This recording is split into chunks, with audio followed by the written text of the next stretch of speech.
नमस्कार मो वर्षा स्वागत करुँ मो यूट्यूब चैनल को एवरीथिंग वीडियोस को। आज आपण ए वीडियो रे जानि परिबो जे आपण निज फोन रे आपण केमिते आधार कार्ड डाउनलोड कर परिबे। चलते देखिबा।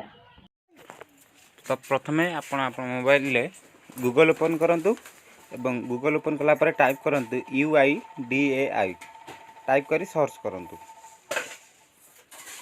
सर्च कला पर आपन को प्रथम ऑप्शन शो करिवो UIDAI रो मेन पेज ओपन हबो। आपण UIDAI रो मेन पेज ऊपर क्लिक करंतु।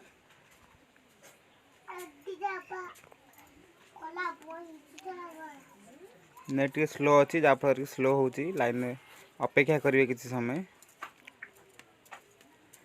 तापर UIDAI रो मेन पेज ओपन हे जिवो। ओपन हला परे एठार आपन गोटे पॉपअप शो करिवो डाउनलोड आधार। ऊपर आपन शो करिवो देखि पड़थिबे डाउनलोड आधार। आपन से डाउनलोड आधार क्लिक करिवे।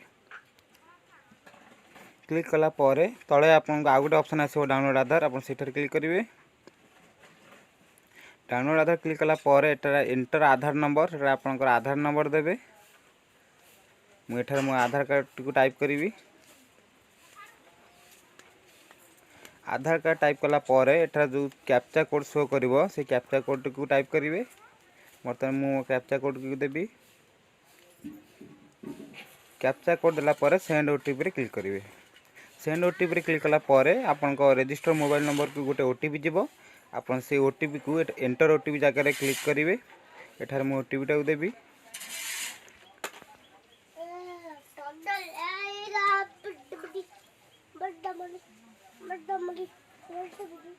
ओटीपी देला परे तळे लिखा थिबो वेरीफाई आधार क्लिक करिवे।